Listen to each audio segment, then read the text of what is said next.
Welcome दोस्तों, आज एक और नई वीडियो में आप सभी का स्वागत है।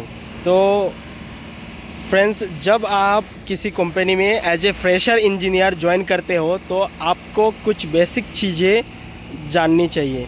ठीक है, ये जो चीज़ें मैं आपको बताऊंगा वो हर कोई आपको नहीं बताएगा और आपको ये चीज़ें जानना बहुत ही ज़रूरी होता है, क्योंकि आप जब साइड में जाते हो तो आपको ये चीज़ें फेस करनी पड़ती है। ठीक है, और आपको अगर पता नहीं रहता है तो आपके लिए बहुत डिफ़िकल्ट हो जाता है।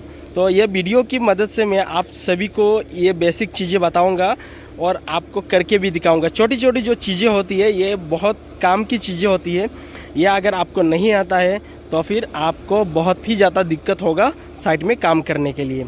तो इसके लिए मैं आपको हमेशा कहता हूँ कि आप मेरी वीडियो को पूरा देखा कीजिएगा। जब भी आप वीडियो को पूरा देखोगे तो एक एक स्टेप आप सीख पाओगे। ठीक है, और अगर एक एक स्टेप अगर आप मिस करोगे, आप वीडियो को स्किप करोगे, पूरा नहीं देखोगे, तो डेफिनेटली आप ये जो चीज़ें जो मैं आपको बताऊंगा वो मिस कर जाओगे। तो इसके लिए प्लीज़ मेरा रिक्वेस्ट है आप सभी से कि वीडियो को आप पूरा देखा कीजिएगा। तो जब आप ज्वाइन करोगे तो सबसे पहला जो आपको टेस्ट आना चाहिए, ठीक है, एज ए क्वालिटी इंजीनियर, वो आज मैं आपको बताऊँगा। तो सबसे पहला जो टेस्ट मैं आपको बताने वाला हूँ वो है स्लम टेस्ट। स्लम टेस्ट करने से पहले हमें क्या क्या करना ज़रूरी है, ये बेसिक है। ठीक है, देखिए आपने देखा है कि जो लड़का है उसने सूट में पानी मारा। सूट में पानी मारने का क्या मतलब होता है मैं आपको बताता हूँ। देखिए कि सूट जो है वो सूखा हुआ रहता है और अगर उसमें हल्का सा पानी नहीं मारा गया तो उसमें कंक्रीट चिपक जाएगा। ठीक है, कंक्रीट की जो स्लरी होती है वो उसमें चिपक जाएगा और आपके जो आपने हरबाना लिया है, ये जो हाथ गाड़ी लिया है, वो हाथ गाड़ी में कंक्रीट नहीं आएगा। ठीक है, उसमें एग्रीगेट आ जाएगा। इसके लिए उसमें हल्का सा पानी मारा जाता है। पानी मारने के बाद वो जो पानी गिर रहा है उस पानी को पूरा अच्छे से निकाल देना है। उसके बाद जो हरबाना है वो नीचे लगाना है। फिर कंक्रीट जो है उसको ऑपरेटर जो रहता है अपना टीएम का, ट्रांडिस मिक्सर का, उसको बोलना है प्रॉपर तरीके से मिक्स करो भाई। उसके बाद माल को धीरे धीरे नीचे छोड़ो और आपको जितना मटेरियल चाहिए, सैंपल जितना चाहिए उतना सैंपल आपको निकाल लेना है सबसे पहले। ठीक है,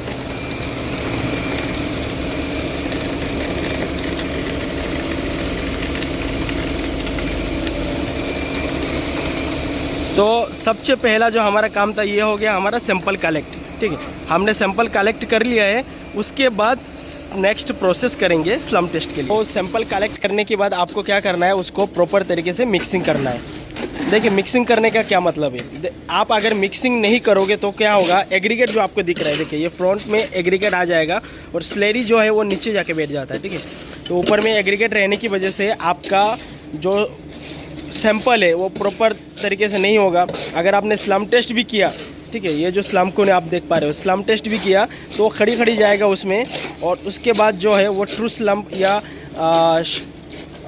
आपको प्रॉपर शेप की जो स्लम्प है वो आपको नहीं मिलेगा। स्लम जैसे 3 टाइप के होते हैं। तो सबसे पहला जो है आपको क्या करना है कि सैंपल को प्रॉपर तरीके से मिक्स करके ले लेना है। ठीक है, उसके बाद नेक्स्ट प्रोसेस आपको क्या करना है कि ये जो आपका स्लम को है इसमें ऑयलिंग करना है। तो ऑयलिंग करने का जो प्रोसेस है वो भी मैं आपको कुछ इस तरह से ये ले लेना है, एक ब्रश ले लेना है। ठीक है, ब्रश और उसमें से ऑयल लेना है और स्लमकुन को ऐसे उल्टा करना है। उल्टा करने के बाद आप इसमें ऑयलिंग कर सकते हो। आप देखो किस तरह से इसमें ऑयलिंग किया जा रहा है। ये प्रोसेस होता है स्लम टेस्ट के। तो इनर साइड में स्लमकुन में ऑयलिंग करने के बाद आउटर साइड में भी हल्का हल्का ऑयलिंग करेंगे। आउटर में भी हल्का हल्का ऑयलिंग करने का मतलब यह होता है कि इसमें जो कंक्रीट आपका है वो चिपकेगा नहीं, और जब आप उसको वाटर से वॉश करोगे वो प्रॉपर तरीके से वॉश हो जाएगा। ठीक है, ठीक है, ओके, ज़्यादा नहीं लगाना है। अब उसके बाद क्या करेंगे, हम इसमें लगाएंगे, प्लेट में लगाएंगे ऑयल। अब प्लेट में भी कुछ इस तरह से ऑयल लगाना है ताकि उसमें कंक्रीट ना चिपके। यह हो गया हमारा बेस प्लेट हो गया। ठीक है, इसमें से भी ऑयलिंग करके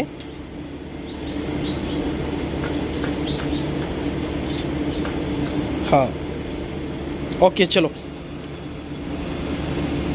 अब हम क्या करेंगे, स्लमकुन को उसमें सेट करेंगे।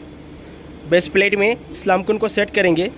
देखिए एक लॉक अंदर की तरफ रहेगा और एक लॉक बाहर की तरफ रहेगा। कुछ इस तरह से लगाया जाता है। देखो ऐसे बिठाया जाता है उसको। ये लॉक देखिए अंदर की तरफ है और ये इस तरफ से लगेगा लॉक ऐसे। ठीक है। उसके बाद आपको क्या कर देना है, साइड का जो नट रहता है उसको आपको टाइट कर देना है। इस तरह से टाइट हो गया। अब आप क्या करोगे, जो सैंपल आपने मिक्स करके लिया है उस सैंपल को वापस एक बार हल्का सा मिक्स कर लोगे और स्लामकुन के अंदर फिल करोगे। अब स्लामकुन के अंदर आप फिल कैसे करोगे, उसको 3 लेयर में स्लामकुन को फिल किया जाएगा और हर एक लेयर को 35 टाइम्स करके टैंपिंग किया जाएगा।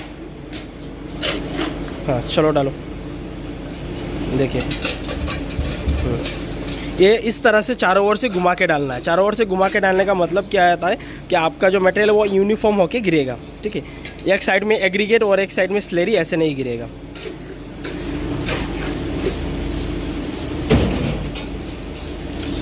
हाँ चलो ठीक है, आप टैंपिंग करो।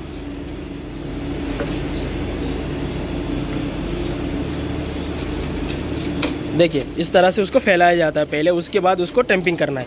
टैंपिंग आपको कुछ इस तरह से करना है कि आपका टैंपिंग रोड जो है वो बेस प्लेट में टच नहीं होना चाहिए। ठीक है, ठीक उसी तरह से आपको फर्स्ट लेयर जैसे कास्ट करोगे वैसे सेकंड लेयर भी कास्ट करना है एंड थर्ड लेयर भी आपको कुछ इस तरह से फिल करना है। टॉप लेयर तक आपको कुछ इस तरह से फिल करना है। उसके बाद उसको सेम प्रोसेस में आपको टैंपिंग करना है। ठीक है, जैसे आपने फर्स्ट लेयर सेकंड लेयर को टैंपिंग किया है वैसे थर्ड लेयर को भी आपको टैंपिंग करना है। थोड़ा और डालो, डाल के कम टैंपिंग करो। देखिए इस तरह से अगर कम हो जाता है तो आपको थोड़ा और डालना है मटेरियल को। डालो और डालो। हाँ आप टैंपिंग करो। टैंपिंग रॉड जो है ना थोड़ा और अंदर मारो, थोड़ा जोर से मारो, अंदर जाना चाहिए टैंपिंग रॉड थोड़ा। ठीक है, आपका 35 टाइम्स आपने जैसे उसको टैंपिंग कर लिया है उसके बाद आपको क्या करना है, उसको जो सरफेस है उसको लेवल कर देना है। आप उसको थापी की मदद से भी कर सकते हो, फिलहाल हम जो है टैंपिंग रॉड से कर रहे हैं। उसके बाद आपको क्या करना है, जो साइड में आपका कंक्रीट जो चिपका हुआ है उस कंक्रीट को आपको हाथ से इस तरह से रिमूव कर देना है। टॉप का भी, ऊपर का। हाँ ठीक है। अब स्लामकुन पकड़ने का जो प्रोसेस है उसको रिमूव किस तरह से करना है वो अब हमको देखिए पैर की मदद से इस तरह से उसको पकड़ा जाता है। जो लॉक है ना, प्लेट है, प्लेट को कुछ इस तरह से आपको पकड़ना है। उसके बाद जो उसके जो नट है उसको आपको ढीला करना है। ठीक है, ढीला करने के बाद स्लामकुन को ऐसे दबा के पकड़ना है, फिर दबाते हुए उसको ऐसे रोटेट करना है। ठीक है, उस जब लॉक से रिमूव हो जाएगा अब उसको क्या करना है, धीरे धीरे स्लामकुन को ऊपर उठाना है। हाँ उठाओ। ठीक है, ये जो स्लम्प है ये जो स्लम्प है इसको बोलते हैं कॉलप्स स्लम्प। ठीक है, ये कॉलप्स हो गया मतलब ये पूरा के पूरा दोनों साइड से मटेरियल, चारों ओर से मटेरियल जो गिर गया है। अब हम उसके स्लम्प लेंगे कि वो स्लम्प कितना आया है। स्लम्प लेने का 2-3 प्रोसेस है। जैसे ये पहला जो प्रोसेस है, इसका जो स्टैंड दिया हुआ है देखिए, ये स्टैंड वो भी 300 का है, उसको स्ट्रेट करेंगे, उसके बाद टैंपिंग रोड को डालेंगे। ये पहला प्रोसेस है, वो हम बताएंगे आपको। डालो इसको सीधा करो, डालो टैंपिंग रोड, डालो। हाँ आप देखिए 175 80 है या और थोड़ा जाएगा नीचे। हाँ तो देखिए यहाँ पे जो स्लम्प है वो 180 आ रहा है। ठीक है, ये 180 का स्लम्प है। अब हम क्या करेंगे, दूसरा जो प्रोसेस है वो आपको बताएंगे। जैसे मान लीजिए आपके पास ये स्टैंड नहीं है तो आपको स्लम्प चेक करना है, वो कैसे करना है। ठीक है, तो वो बताएंगे। हाँ चलो इसको निकाल दो, ये स्लम्पकुन को उल्टा करके डालो, निकालो इसको। नहीं ऐसे ऐसे करो, हाँ ऐसे करो। ये स्लम्पकुन को उल्टा करो और इसमें लगाओ, साइड में लगाओ। हाँ ऊपर लगा है ना। ठीक है, तो ये हो गया प्रोसेस। हमने यहाँ पे फिलहाल थापी लगा दिया। आपको क्या करना है, ये जो टैंपिंग रोड है आपको टैंपिंग रोड को ऐसे लगाना है और यहाँ पे मेजरमेंट टेप लगाना है। ठीक है, तो हमारे पास अभी फ़िलहाल मेजरमेंट टेप नहीं है इसलिए हमने थापी को ही लगा दिया कुछ इस तरह से। उसके बाद हम क्या करेंगे, ये स्लम्पकुन को जो है, ये टैंपिंग रोड जो है उसको हम इस तरह से लगा देंगे। ये देखिए वहाँ पे भी 180 आया था, इधर में भी 180 आ रहा है। ठीक है, ये देखिए 180। तो ये हो गया सेकेंड मेथड। आप जिस तरह से मैंने बताया है इसी तरह से आप क्या कर सकते हो कि सब चीज़, जो पहला टेस्ट है स्लम्प टेस्ट, वो आप कर सकते हो। नेक्स्ट जो टेस्ट है वो आपको मैं बताता हूँ। देखिए वीडियो को पूरा देखिएगा क्योंकि वीडियो थोड़ा लंबा होने वाला है लेकिन आपका काम का वीडियो होने वाला है। इसमें मैं 4-5 ऐसे टेस्ट बताऊंगा जो आपके लिए इंपॉर्टेंट है as a fresher quality engineer. आप कौन से भी साइड में जाओ, कौन से भी फील्ड आप चॉइस करो, अगर एज ए सिविल इंजीनियर भी ज्वाइन कर रहे हो तो आपको पता होना चाहिए भाई आपके पास कंक्रीट आ रहा है, कंक्रीट का क्वालिटी क्या है क्या नहीं है, ये सब चीज़ें आपको पता होना चाहिए। स्लम रिक्वायरमेंट क्या है आपकी साइड में, ये सब चीज़ें अगर आपको पता नहीं होगा, आप सिर्फ कंक्रीट का ऑर्डर करोगे, कंक्रीट आपके साइड में आएगा, आप कंक्रीट को डंप कर दोगे तो नहीं होगा ना।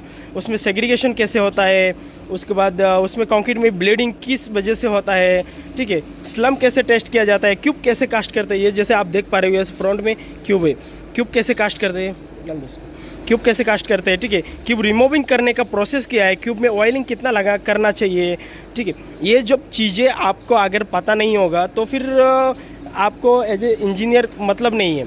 तो ये सब जो बेसिक चीज़ें होती है छोटी छोटी, ये सब चीज़ें आपको पता होनी चाहिए।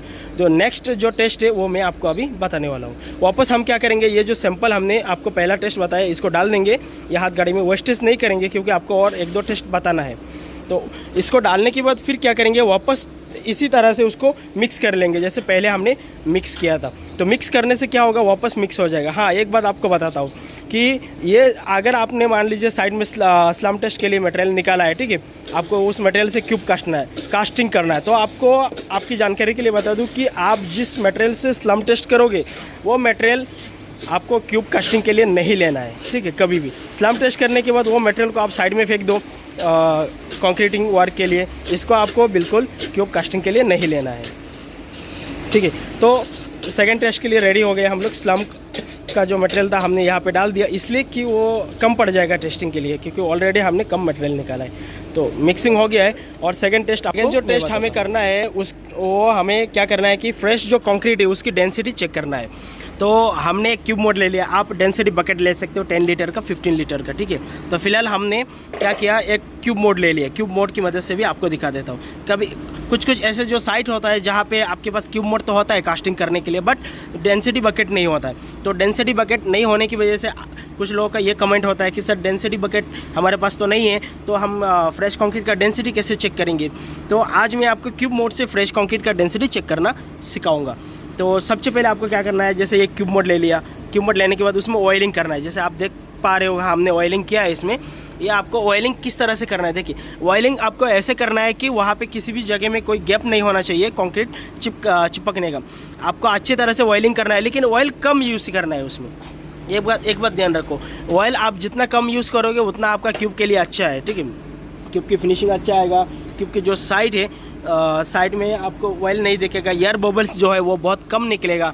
आप जितना ज़्यादा ऑयलिंग करोगे इसमें एयर बबल्स निकालने का उतना ज़्यादा चांस हो जाएगा, क्योंकि आप क्यूब को प्रॉपर तरीके से टेम्पिंग करने के बाद भी, उसको प्रॉपर तरीके से कॉम्पैक्शन करने के बाद भी उसमें क्या होता है, एयर बबल्स निकल आता है। तो ये एयर बबल्स उसमें बिल्कुल नहीं रहेगा आप अगर ऑयलिंग कम करोगे। और मैं रेकमेंड आपको करूँगा कि आप सेंटरिंग ऑयल बिल्कुल यूज़ ना करें, क्योंकि वो काला ऑयल रहता है, उसमें से क्या होता है कि ज़्यादा से ज़्यादा हानिकॉम निकालने का चांसेस रहता है, ठीक है, काला ऑयल से। उसके बाद कुछ लोग ग्रीस यूज़ कर देते हैं, ये बिल्कुल नहीं करना है, आपको ग्रीस यूज़ करना है, ठीक है। सेंटरिंग में आपको सेंटरिंग में क्यूब में जो है आप हाइड्रोलिक ऑयल यूज़ कीजिए जो ख़राब वाला, जैसे आपका बकेट का जेसीबी हो गया, आपका पॉकलाइन हो गया, ये सब का जो हाइड्रोलिक जो जैक रहता है उसका जो ऑयल ख़राब वाला निकलता है वही आप यूज़ कर सकते हो, वो बेटर है आपके क्यूब के लिए। हाँ, तो चलिए हमने ऑयलिंग करके ले लिया है, अब हम डेंसिटी के लिए रेडी हो जाएंगे। तो सबसे पहले हम क्या करेंगे, ये जो क्यूब मोड है उसका वेट करेंगे।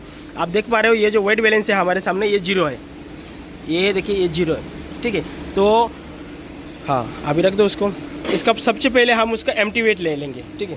ये क्यूब मोड को हमने यहाँ पे रख दिया है। एम्प्टी वेट आप देख सकते हो 12.860, ये हमारा एम्प्टी वेट हो गया, ठीक है। तो एम्प्टी वेट करने के बाद हम क्या करेंगे, उसका कंक्रीट कर लेंगे। डेंसिटी चेक करने के लिए सेम प्रोसेस है जैसे हम क्यूब कास्ट करते हैं, कुछ इस तरह से कास्ट करेंगे। तो सैंपल को स्कूप की मदद से आपको क्या करना है, ये जो हमने ये लिया है उसमें फिल करना है कंक्रीट को। कंक्रीट को आपको फिल कैसे करना है, आप देखिए, एक साइड से ये डाला, ये साइड से वापस घुमा के इस तरह से डालना है ताकि ये कंक्रीट मिक्स हो जाए, ठीक है। आपने 2 स्कूप डाल दिया, उसको फिर रॉड की मदद से मिक्स कर दोगे ऐसे, ताकि वो पूरा कॉर्नर तक फुल फिल हो जाए, ठीक है। ये देखिए ये पूरा फिल हो गया। अब क्या करना है, आपको उसको टैंपिंग करना है फास्ट लेयर को, और 35 टाइम्स आपको जोर से उसको टैंपिंग करना है। आपको प्रॉपर तरीके से गिनना है, 35 टाइम्स उसको टैंपिंग करना है। पहला लेयर को आप जैसे 35 टाइम्स स्टैंपिंग करोगे, सेकंड लेयर को भी उस तरह से 35 टाइम्स स्टैंपिंग करना है एंड थर्ड लेयर को भी उस तरह से स्टैंपिंग करना है। पहला लेयर कास्ट करने के बाद देखिए हल्का सा साइड से कॉम्पैक्ट किया जा रहा है। ये कॉम्पैक्ट करने से क्या होता है, ये अंदर में जो इंटरनल एयर बबल्स होता है वो बाहर निकल के आ जाता है, तो इससे आपका क्यूब जो है वो प्रॉपर तरीके से कस्टिंग होता है। थर्ड लेयर के आपको भी इस तरह से भर लेना है, ठीक है, फिल करना है। फिल करने के बाद आपको उसको टेम्पिंग करना है, जुट जुट से टेम्पिंग करना है। देखिए कैसे टेम्पिंग कर रहा है ये। और रॉड पकड़ने का जो प्रोसेस है वो भी आप देख सकते हो। इस तरह से आपको रॉड को पकड़ना है टॉप में, ठीक है, एक बोर्ड की मदद से ऐसे उसको लॉक करना है ताकि टेम्पिंग रॉड आपका हाथ स्लिप होकर नीचे ना जाए, ठीक है।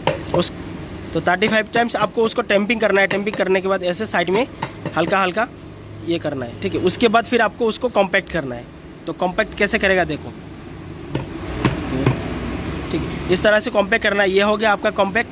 अब आपको क्या करना है, उसका सेकंड वेट को टॉप में जो एक्सेस मटेरियल है उसको रिमूव कर देना है। देखिए कैसे निकल रहा है।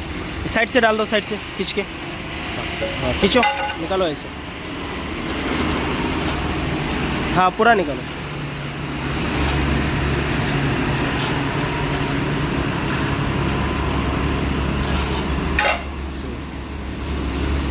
वो बाद में ये करो। अब स्केल की मदद से उसको पूरा फिनिशिंग करो।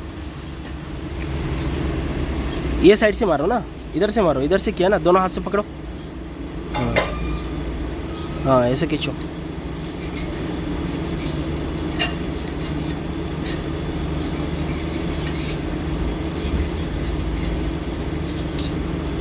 जो निकल नहीं रहा है उसको दबाओ नीचे, ऊपर का निकालो, देखो, हाँ ये कॉर्नर में कम हो गया, देखो उसको फिल करो ऐसे, हाँ ऐसे दबाओ, निकालो इधर से।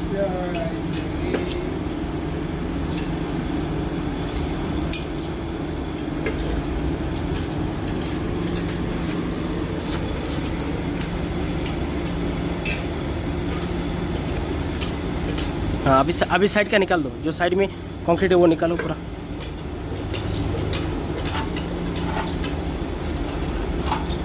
चारों साइड में जो कंक्रीट रहेगा आपको उसको पूरा अच्छी तरह से निकाल देना है, ठीक है, क्योंकि वो एक्स्ट्रा मटेरियल हो गया। एक्स्ट्रा मटेरियल का वेट अगर आपको आ गया है तो फिर आपका डेंसिटी प्रॉपर नहीं आएगा, ठीक है। तो एक्स्ट्रा मटेरियल को आपको रिमूव कर देना है। जो भी चारों ओर साइड में है वो अच्छे से आपको देख के निकाल देना है।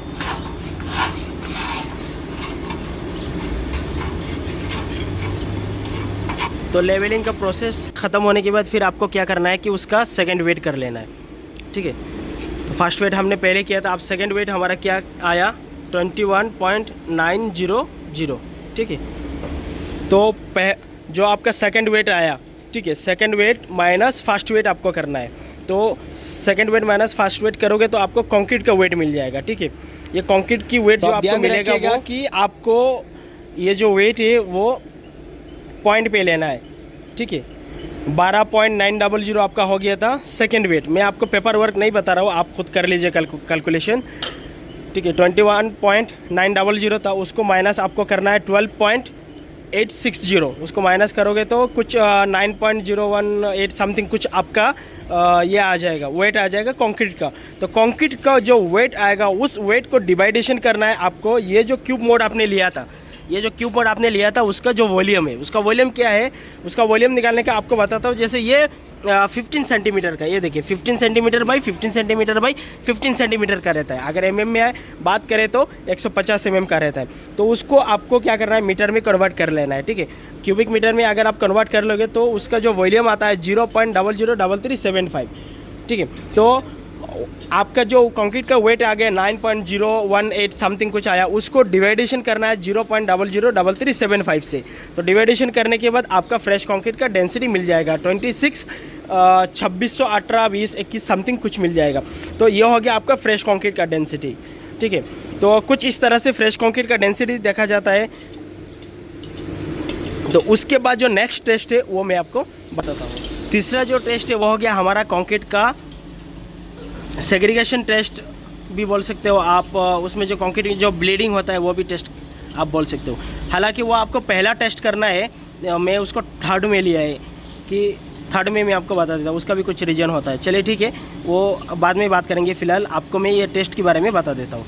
वो टेस्ट आपको कैसे करना है। सबसे पहले आपको क्या करना है, आपने जो सैंपल निकाला था उस सैंपल को आपको चेक करना है। कैसे चेक करना है, ब्लीडिंग कैसे हो रहा है चेक करना है, सेग्रीगेशन कैसे है वो चेक करना है आपको। तो सबसे पहले आपने जो सैंपल निकाला उस सैंपल को अच्छे से क्या करोगे, मिक्स करोगे।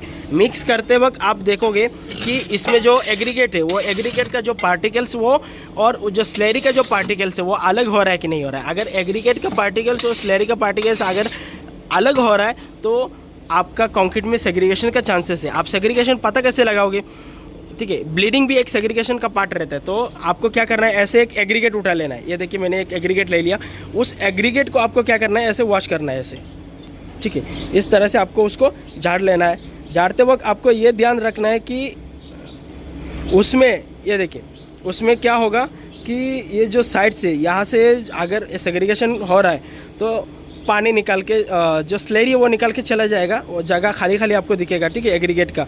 तो इसका मतलब ये है कि ये पूरा की पूरा साफ़ हो जाएगा सेग्रीगेशन अगर रहा तो। इसमें जो स्लेरी का एक कोटिंग होता है वो स्लेरी का कोटिंग नहीं दिखाई देगा आपको। अगर ये स्लेरी का कोटिंग नहीं दिखाई दे रहा है तो इसका मतलब इसमें सेग्रीगेशन है। तो ये हो गया सेग्रीगेशन टेस्ट, ये फिजिकल टेस्ट ही है। और उसके बाद आपको ब्लीडिंग देखना है। तो ब्लीडिंग देखने के लिए आप क्या करोगे, ये जो सैंपल है ये सैंपल को आप फिनिशिंग करके रखोगे, ऐसे लेवल करके रखोगे। लेवल किस तरह से करना है उसको बताता हूँ भाई, इसको करो।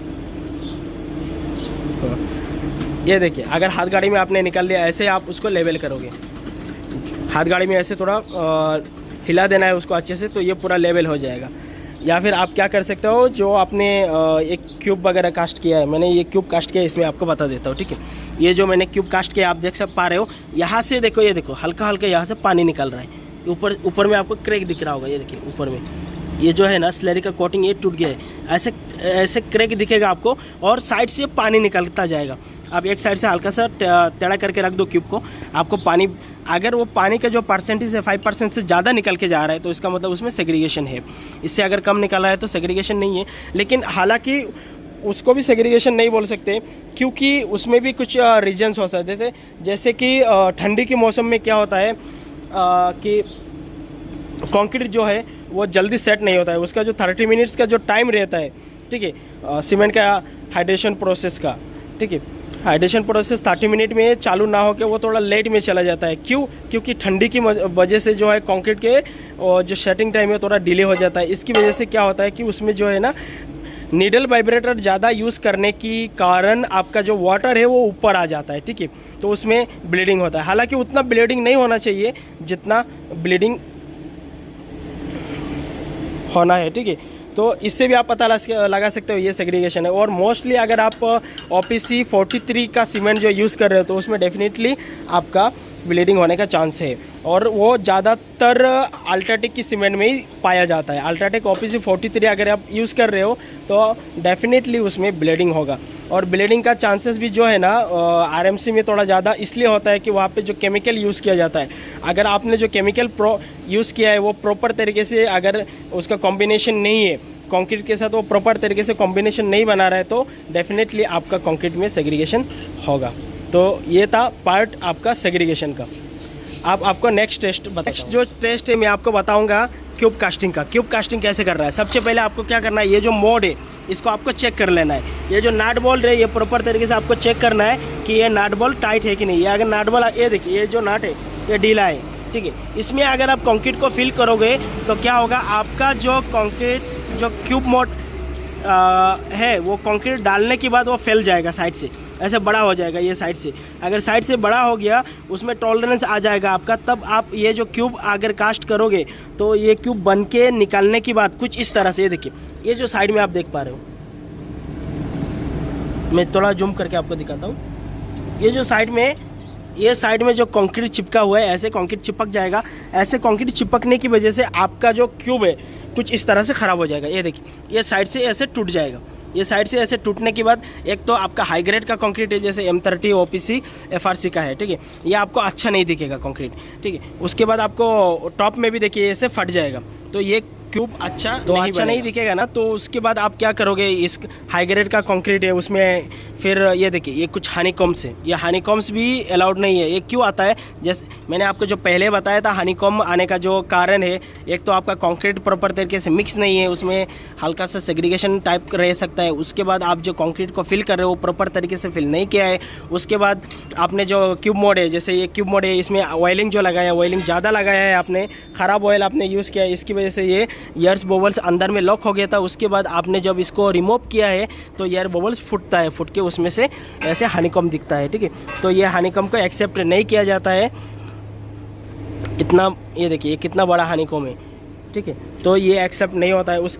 हाँ, तो बात कर लेते हैं, ये जो हम बात कर रहे थे इसका जो शेप की, तो आज जैसे नट अगर आपका टाइट नहीं हुआ तो ये साइड में कंक्रीट चिपक के आपका क्यूब इस तरह से बन जाता है। उसके बाद ये देखिए ये कितना गैप है, ये 1 mm से ज़्यादा नहीं होना चाहिए। ये देखिए ये 1 mm से अगर ज़्यादा हो रहा है तो इसका मतलब ये मोड का आपको यूज़ नहीं करना है क्यूब कास्टिंग करने के लिए। क्यों नहीं करना है, इसका भी कुछ रीज़न है। जैसे आपका ये क्यूब बन जाता है, रेडी हो जाता है, ठीक है, क्यूब बन के रेडी होने के बाद आप उसको क्यूरिंग के लिए डाल देते हो 7 डेज़ 28 डेज़, ठीक है, या फिर 3 डेज़ भी हो गया, 14 डेज़ भी हो गया, XYZ। Mostly 7 days and 20 days testing किया जाता है, ठीक है। तो आप जब टेस्टिंग के लिए ये क्यूब को निकालोगे क्यूरिंग होने के बाद, और ये क्यूब को जब आप आपका टेस्टिंग मशीन में लगाओगे, टेस्टिंग मशीन में लगाने के बाद क्या प्रॉब्लम आएगा मैं आपको बताता हूँ। लगाने के बाद प्रॉब्लम ये आएगा कि ऊपर से जो आपका जैक है वो जो प्रेस करेगा, प्रेस करते वक्त वो क्यूब जो है ना वो यूनिफॉर्म होकर नहीं बैठेगा, एक शेप में नहीं बैठेगा, वो आड़ा टेढ़ा बैठेगा। उस आड़ा टेढ़ा बैठने की वजह से क्या होगा कि आपका जो क्यूब है उसमें जो लोड है एक साइड में आएगा, एक साइड में लोड आने की वजह से क्या होगा, आपका क्यूब जल्दी क्रैक हो जाएगा। और जल्दी क्रैक होके क्या होगा, उसका जो प्रॉपर लोड आना चाहिए था वो प्रॉपर लोड आपका नहीं आएगा। तो इसके लिए ये इंपॉर्टेंट होता है। सबसे पहले आपको क्या करना है, आपका जो क्यूब मोड है उसको प्रॉपर तरीके से चेक करना है, इसमें वेरिएशन है कि नहीं वो चेक करना है। साइड में गैपेस 1 mm से ज़्यादा नहीं होना चाहिए। डायगोनल भी आपको चेक करना है, डायगोनल भी प्रॉपर है कि नहीं वो भी 1 mm होना चाहिए। उसके बाद आपको क्या करना है, उसको ऑयलिंग करना है, जैसे भी मैंने आपको बताया था ऑयलिंग करना है। ऑयलिंग करने के बाद फिर आप ये ऑयलिंग का प्रोसेस है, आपको इस तरह से ऑयल लगाना है। सबसे पहले आपको बॉटम में ऑयल लगा लेना है, ये पूरा कॉर्नर तक आपको अच्छे से ऑयल लगा के लेना है, ठीक है, कॉर्नर तक ऑयल लगाना है। उसके बाद आपको क्या करना है, साइड जो प्लेट है, साइड प्लेट में ये देखिए साइड प्लेट में आपको ऑयल लगाना है। तो कॉर्नर में ऑयल लगाने का मतलब है कि उसमें कंक्रीट नहीं चिपकेगा। 1 mm 2 mm का आपका अगर उसमें फ़र्क रहता है तो, ठीक है। तो इसमें अच्छे से ऑयल लगाने के बाद फिर टॉप में भी यहाँ पे भी ऑयल लगाया जाता है। यहाँ पे ऑयल क्यों लगाते हैं उसका भी रीज़न है कि आप जब फिनिशिंग मारते हो तो कंक्रीट चिपकता नहीं है, ऊपर में वो निकल जाता है। इस तरह से आपको ऑयल करना है। ये ऑयलिंग करने के बाद सेम प्रोसेस जैसे हमने आपको डेंसिटी के लिए बताया था उस तरह से आपको उसको कास्ट करना है। और क्यूब कास्टिंग जब आप करोगे, जो आपका जो सैंपल होता है, ठीक है, ये जो सैंपल हो गया आपका, इसका जो आप क्यूब कास्ट करने वाले हो, ठीक है, ये ऐसा कुछ रिक्वायरमेंट नहीं रहता है, एज पर IS में भी ऐसा कुछ दिया नहीं है कि उसका स्लम कितना होना चाहिए। फिर भी मैं रेकमेंड करता हूँ उसका स्लम थोड़ा अगर कम रहेगा, जैसे कि 100 to 120 अगर स्लम रहेगा तो आपको कास्टिंग करने में भी अच्छा रहेगा। क्यों कास्टिंग करने का अच्छा रहेगा, वो इसलिए कि आपका जो स्लेरी और अपना एग्रीगेट है उसका एक प्रॉपर बॉन्डिंग बन जाता है, ठीक है, बॉन्डिंग बन जाता है। तो आप उसका अगर कास्ट करते हो ना क्यूब, तो ये अच्छा इसलिए होता है कि वो प्रॉपर तरीके से आपका जो क्यूब मोड में फुलफिल होता है और वो मिक्स अच्छे से हो पाता है। कि वो इसलिए कि उसकी जो सरफेस एरिया है वो बहुत छोटा है। जहाँ पे हम कंक्रीट करते हैं उसका सरफेस एरिया बड़ा होने की वजह से क्या होता है, हम जब डंप करते हैं तो आफ्टर 30 मिनट्स के बाद सीमेंट का रेडिएशन प्रोसेस चालू होकर उसका सेटिंग टाइम चालू हो जाता है। लेकिन क्यूब में ऐसा नहीं होता है। क्यूब में 12 घंटा उसको लग जाता है, ठीक है। तो 12 घंटा लगने का मेन रीज़न ये होता है कि उसका सरफेस एरिया छोटा है, इसके लिए आपको उसको जो है थोड़ा स्लम कम करके अगर आप क्यूब भरोगे तो आपके लिए बेटर होता है। ये प्रोसेस है। बाकी कोई IS में ऐसा कुछ दिया नहीं गया है कि आपको इतना स्लम में भरना है। अगर आपने एकदम 150 की स्लम का अगर आपने क्यूब भर दिया तो क्या होगा, एग्रीगेट एक तरफ चला जाएगा, स्लेरी एक तरफ चला जाएगा। और जितना स्कूप में आपको जितना एग्रीगेट उठना चाहिए उतना नहीं उठ के आपको उसमें स्लेरी ज़्यादा उठ जाएगा, या फिर एग्रीगेट ज़्यादा आ जाएगा, स्कूप में स्लेरी कम आएगा। कहीं पे क्या करते हैं, थापी की मदद से क्यूब कास्ट किया जाता है। थापी की मदद से अगर क्यूब कास्ट करोगे तो क्या होगा कि डेफिनेटली उसमें एग्रीगेट आने वाला है, स्लेरी तो आएगा नहीं।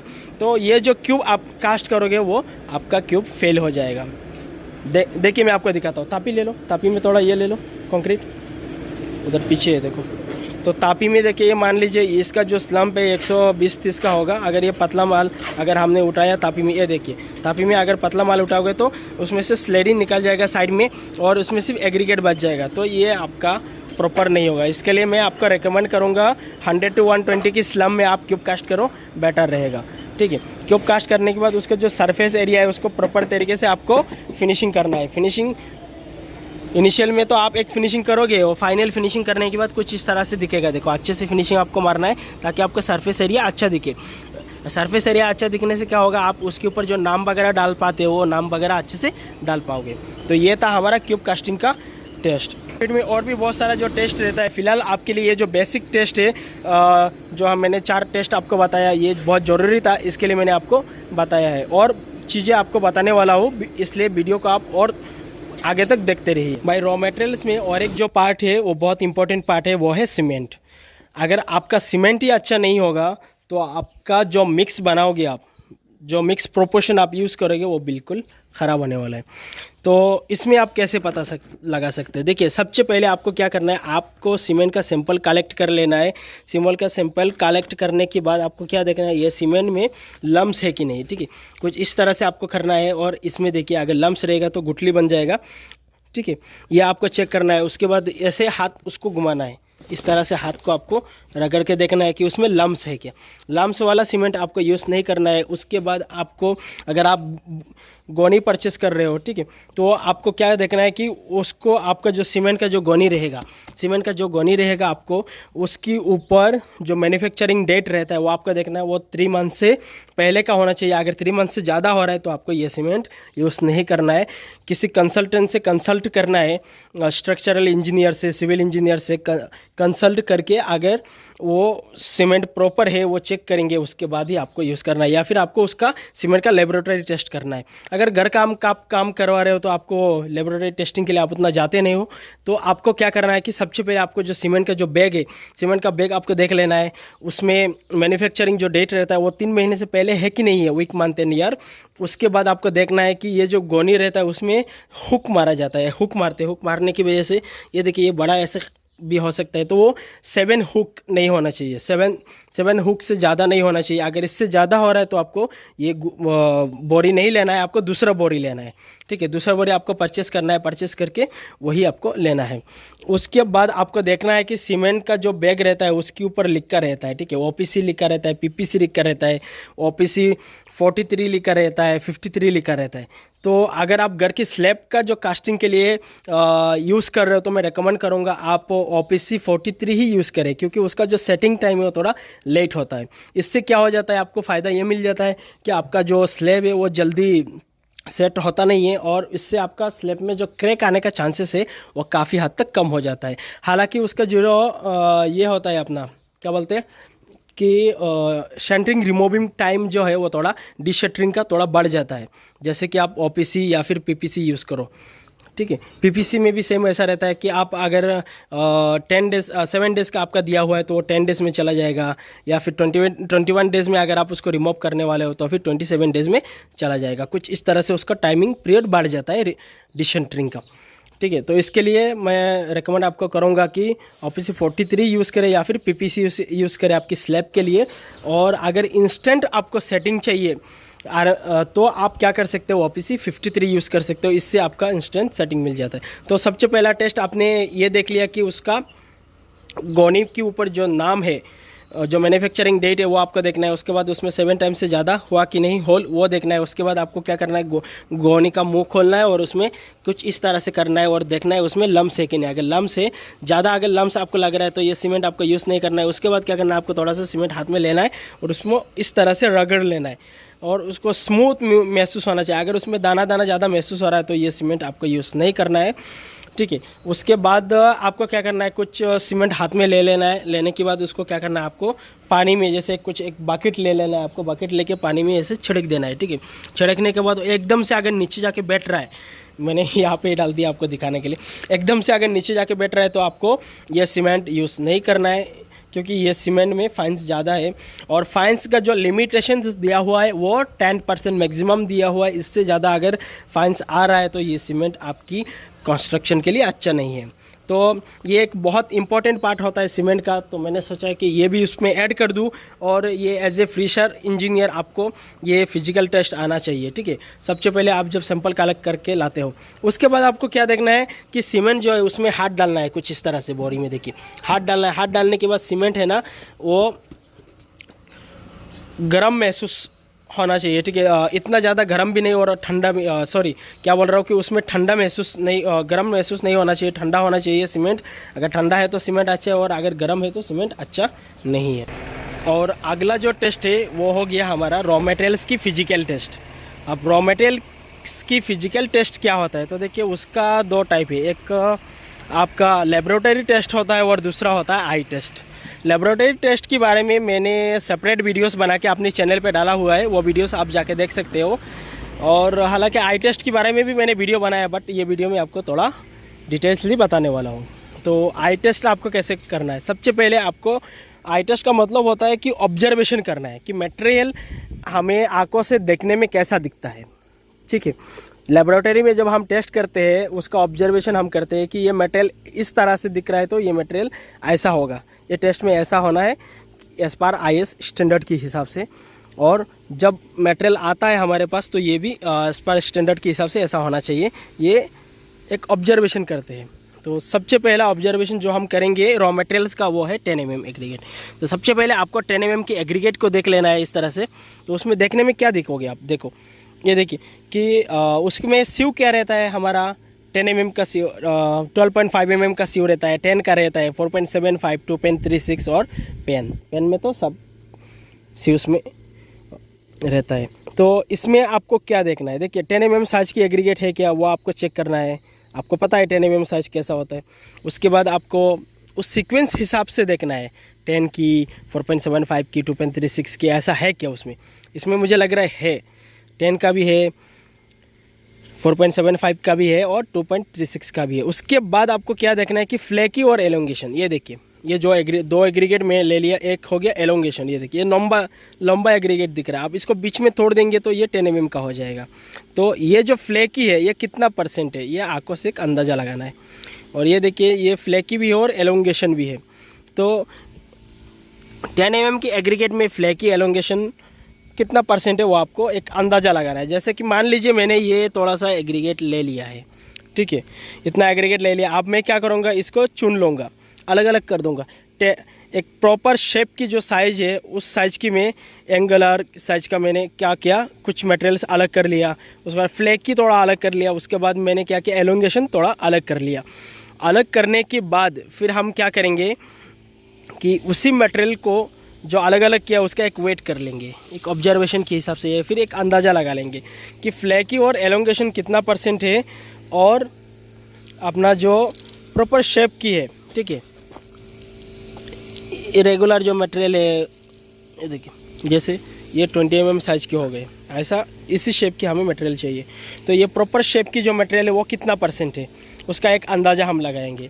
नहीं तो फिर हम क्या करेंगे, उसका वेट कर लेंगे, फ्लैकी का, एलोंगेशन का वेट करेंगे और जो एक अच्छा मटेरियल जो हमारा निकल के आया है उसका वेट कर लेंगे।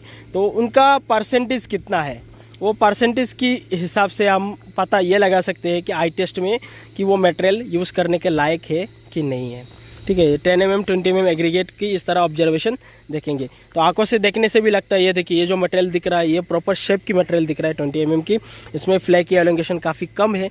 तो ये मटेरियल जो है हमारा चलने के लायक है। ये आई टेस्ट हो गया। उसके बाद फाइन एग्रीगेट में आ जाते हैं। हालांकि कोर्स एग्रीगेट में दोनों सेम ही है, 10 mm 20 mm, उसमें कुछ इतना ख़ास नहीं है।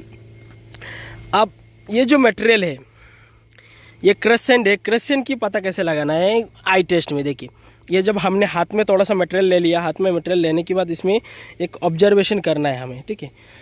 ऑब्जर्वेशन करना है कि इसमें फाइन्स कितना ज़्यादा दिख रहा है और कोर्स पार्टिकल्स कितना ज़्यादा दिख रहा है। अगर इसमें फाइन से ज़्यादा दिख रहा है तो ये जो मटेरियल है हमारा चलने के लायक नहीं है, इसको लेबोरेटरी टेस्ट करना पड़ेगा, उसके बाद ही इसको यूज़ करना है। या फिर इसमें कोर्स एग्रीगेट ज़्यादा दिख रहा है तो आपको ये मटेरियल यूज़ नहीं करना है, क्योंकि आपका जो मिक्स बनेगा, अगर मान लीजिए आप प्लास्टर का काम कर रहे हो तो उसमें क्रोसर हो जाएगा, ठीक है, आपको फाइन्स ज़्यादा लगेगा सीमेंट।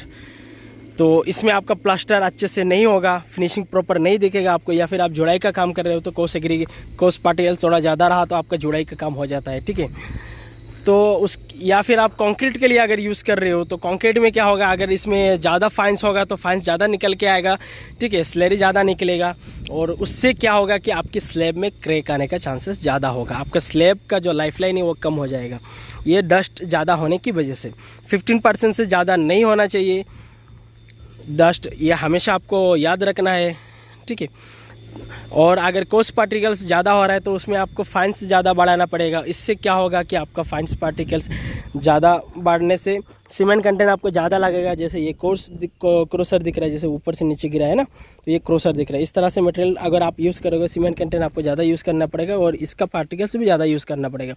तो इसकी वजह से आपका जो कोस एग्रीगेट है, कोस एग्रीगेट क्या होता है, 4.75 अप जो मटेरियल होता है वो कोस एग्रीगेट होता है, और फाइन एग्रीगेट जो 4.75 डाउन होता है उसको फाइन एग्रीगेट कहा जाता है। तो ये फाइन एग्रीगेट ज़्यादा बढ़ जाएगा आपका फाइन में, और इसकी वजह से आपका क्या होगा कि आपका जो स्ट्रक्चर है उसका जो लोड बेरियस कैपेसिटी होता है वो कम हो जाएगा, ठीक है। तो इसमें आपको दिक्कत आ सकता है, कोस पार्टिकल्स कम रहेगा तो।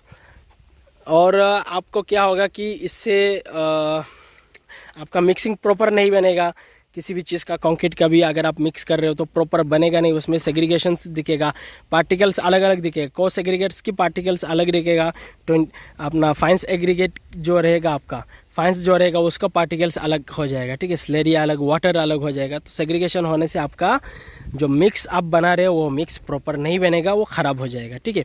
तो इसके लिए आपको ये आई टेस्ट की मदद से आप पता लगा सकते हो कि साइड में आपके पास कुछ इक्विपमेंट्स नहीं है, तो आप ये सब चीज़ें चेक करके आप पता लगा सकते हो कि ये जो मटेरियल है हमारा यूज़ करने के लायक है कि नहीं है।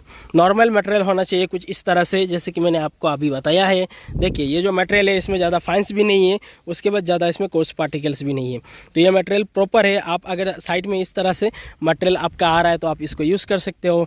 अगर इसमें फाइंस बहुत ज़्यादा दिखेगा, ऐसे जैसे ये निकाल लिया मैंने कुछ, ये इसमें फाइंस ज़्यादा दिख रहा है तो ये मटेरियल आप यूज़ नहीं कर सकते हो। और जैसे कि ये कोर्स पार्टिकल से, जैसे मैं आपको ये दिखा रहा हूँ, इस तरह से मटेरियल आपके पास आ रहा है तो आप इसको यूज़ ना करें। तो नेक्स्ट जो टेस्ट आपको बताने वाला हूँ वो है moisture correction. Moisture correction as a quality engineer आपको आना चाहिए।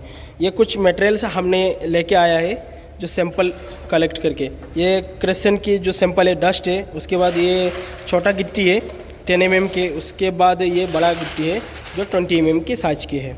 अब हम इसके मॉइस्चर करेक्शन निकालने वाले हैं। तो सबसे पहले हम क्या करेंगे, मॉइस्चर करेक्शन निकालने के लिए ये जो ट्रे है, ये देख सकते हो ये ट्रे, ये इसका हम एम्प्टी वेट कर लेंगे। इसको हमने 0 कर दिया, ये हो गया एम्प्टी। अब हम इसमें एग्रीगेट की वेट करेंगे। हाँ, सबसे पहले 20 mm ले लो।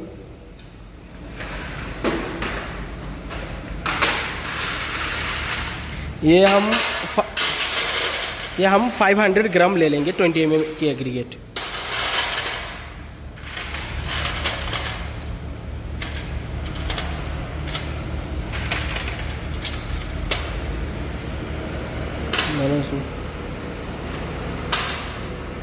ज़्यादा हो गया, एक निकालो।